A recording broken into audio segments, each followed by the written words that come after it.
Once upon a time, in the early days of human history, there was a time period known as the Stone Age. But what exactly does this term mean, and where did it come from?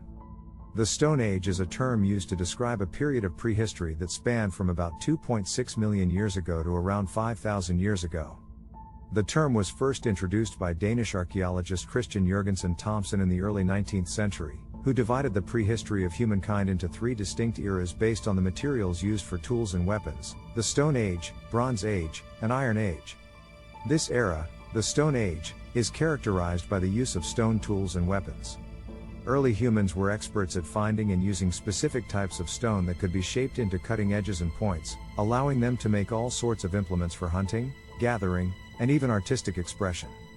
It was during this time that early humans developed language, began to form social structures, and learned to make fire, all key milestones in the evolution of our species. The Stone Age was a time of great significance, and its legacy can still be seen in the cultures and societies of the world today.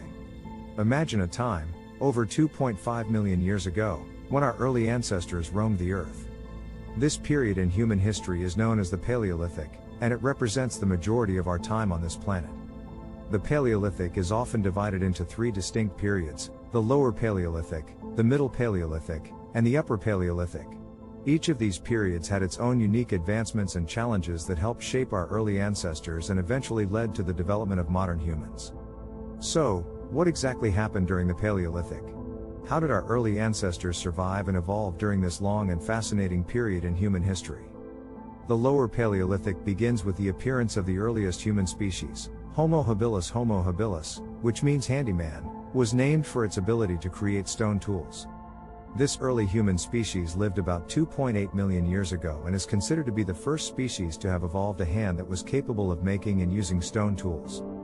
Homo habilis was the first species to create stone tools and is considered to be the first toolmaker. The tools they created were simple, but effective, and were used for a variety of tasks such as cutting, scraping, and pounding. These tools were made from stone, hence the name Stone Age. The tools created by Homo habilis are referred to as the Oldowan Toolkit, named after the Olduvai Gorge in Tanzania where they were first discovered. The Oldowan Toolkit consisted of simple stone tools, such as flakes and cores, that were used for a variety of tasks.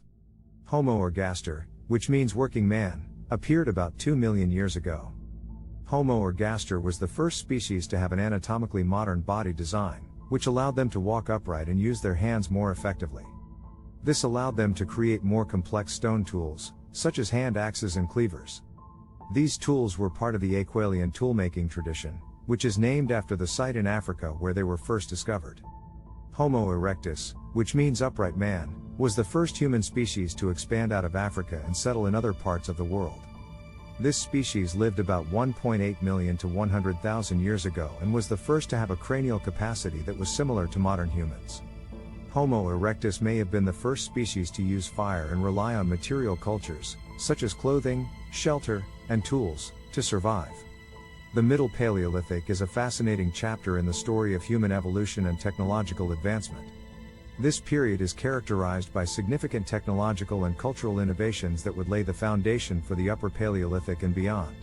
During the Middle Paleolithic, humans developed a more sophisticated method of stone toolmaking called the Levallois technique. This technique allowed for the creation of more versatile and efficient tools, which in turn made hunting and food gathering easier. The Levallois technique involved striking a stone core at specific angles to produce flakes with sharp edges. This technique was a significant improvement over earlier methods and allowed for the creation of a wider range of tools, including knives, scrapers, and hand axes. Another significant development during the Middle Paleolithic was the appearance of Homo neanderthalensis, or the Neanderthals. This human species was well adapted to the harsh environments of Europe and Asia and is known for creating the Mousterian toolmaking tradition. The Mousterian toolmaking tradition was characterized by the creation of flake tools, which were produced using the Levallois technique.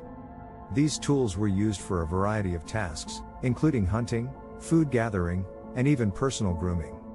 Homo neanderthalensis was also known for its adaptations to its environment, including the development of a muscular and robust physique, large nasal cavities to warm inhaled air, and a large cranial capacity to accommodate a larger brain. These adaptations allowed Neanderthals to survive and thrive in their environments, despite the harsh conditions. The Upper Paleolithic is the last and most recent stage of the Paleolithic era. It is characterized by the appearance of Homo sapiens and the development of advanced tool-making techniques, as well as the emergence of creative expression and symbolic thinking. This stage is estimated to have occurred from about 50,000 years ago to about 10,000 years ago. The Upper Paleolithic is defined by several key characteristics, including the appearance of Homo sapiens, the development of advanced tool-making techniques, the production of art and other forms of creative expression, and the emergence of symbolic thinking. The tools of the Upper Paleolithic were much more sophisticated than those of the Lower and Middle Paleolithic, and the period is characterized by the development of the Aurignacian tool-making tradition. Homo sapiens, the anatomically modern humans, appeared during the Upper Paleolithic. These humans were much like us in terms of their physical appearance, behavior, and cognitive abilities. They are the only surviving species of the human genus and are responsible for all of the cultural, technological, and artistic innovations of the Upper Paleolithic.